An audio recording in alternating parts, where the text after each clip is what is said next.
What is up, you guys? This is JP coming at you with another video, and this video topic is going to be about rest periods. It's not going to be about how long your rest period should be. If you guys haven't followed my channel for a long time, or you don't remember what I said, I'm not a big advocate for short rest periods. The evidence points towards longer rest periods for hypertrophy and for better hypertrophy and strength gains over the long term. I'm not saying that short rest periods don't ever have their place. I just think that when you go too short of a rest period, that again, I don't want to say it's bro science territory, but in my opinion, from what the evidence shows, and obviously my knowledge on the subject, I'm just not a big fan of short rest periods. That's a subject for another video. I've already gone over it. So if you have really short rest periods, 30 seconds, less than 30 seconds, this might not be the most efficient thing to do during your rest period, since you just want to rest at that point, but it could still be helpful. But this tip is going to be a lot better for people with 1 minute and longer rest periods. If you do what I'm about to show you, you will make better hypertrophy gains over the long run. Now, most of us know that you yourself, and definitely me included, I'm guilty of this too, and people you see at the gym don't really do much with their rest periods. They just either sit there, they go on their phone, they don't really do much.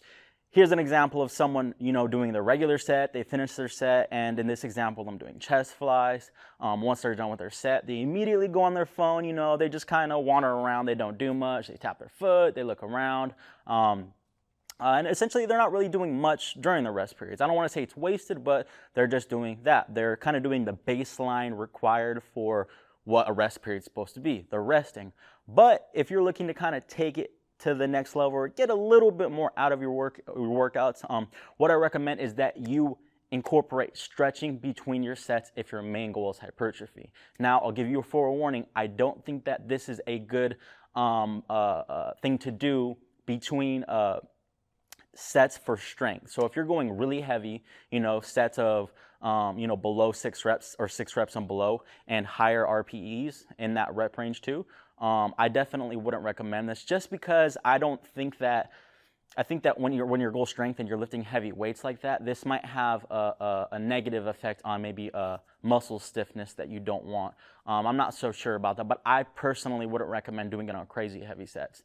But if you're sticking in that 7 to 15 rep range, kind of like the hypertrophy rep range, there's nothing magical about that. I've already talked about that before. Then I definitely recommend you do stretch between sets to get an extra added benefit. There was a study that showed that when you stretch, with certain tenets of that stretch, I'll explain them to you in a little bit, you get more hypertrophy over the long term. So basically you get more gains, you can get more jacked, which is obviously something that you're looking for. So the tenets of this stretching, because it can't just be any stretching, there's a few key points that you want to hit when you're doing these stretches. One, you don't want to do the stretch too hard.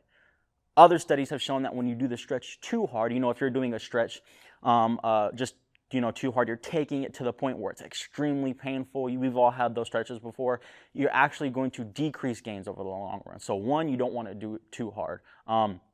The second thing that you don't want to do is you don't want to do it for too long. If you're doing it for too long, if you're doing it for your entire 2-minute rest period, that's probably something you don't want to do, since the study that did show benefits for this stuck to 30-second stretches. The third tenet is that you need to stretch, obviously, the muscle group that you just worked. In that previous clip of you showing me showing you the chest fly and just going on my phone right after, not really doing much, during that rest period, obviously one of the functions of the chest is horizontal adduction and internal rotation of the humerus. So it brings the arm across the body and it internally rotates the humerus along with the subscapularis. So instead of just like sitting there and not doing much during the chest exercise, one stretch that you might want to do is just something like this. Just you're kind of doing exactly the opposite of what you're doing. If you look down and away from your arm, you're putting your humerus in an externally rotated and horizontally abducted position. So it's going the opposite. You want to stretch the opposite of whatever the function of that muscle group is. That's the best way to get a stretch. So if I'm looking down this way, I can already feel it in my chest and then a little bit on my subscapularis. So again, you want to do the opposite. So if I were to do a stretch like I just showed you like this for about 30 seconds each arm, because it's about 30 seconds, obviously for each pec, or you could, if these were a little bit closer, you can kind of do them both at the same time, if you're doing like a home workout in between your doorway, something of that sort, then you can get a 30-second stretch on the chest for your rest periods. Doing that is going to, again, get you more gains over the long run. Do we know exactly why? Not exactly. We don't know exactly why. Again, science doesn't tell us exactly why things happen. We just know that they do happen sometimes. They have obviously certain there's certain answers that might be the true answer. For example, some will say that it's because you're putting more tension. Obviously, when you stretch something, you're putting tension on it. So that extra tension that you're putting on that chest muscle group that you just worked is causing it to get a little bit more hypertrophy.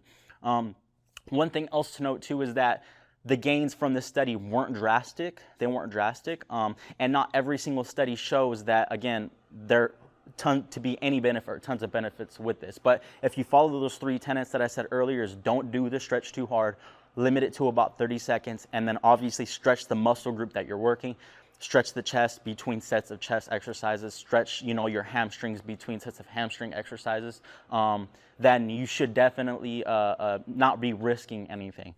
So in a worst case scenario, because again, the study didn't show a ton of gains, so the worst case scenario is you're not seeing any benefit from a hypertrophy standpoint, but in a best case scenario, you're gonna be making extra gains and you're utilizing your time well. And since there hasn't been studies showing like negatives from stretching with those tenets that I said, you might actually maybe get a range of motion benefit from this too. Maybe correct some certain things that you had issues with, kind of make your workout a little bit more dense as well. If you guys have any questions, comments, please post them down below. I won't answer them. If you guys have any suggestions for future videos, please let me know as well. I'll see you guys in the next video. Peace.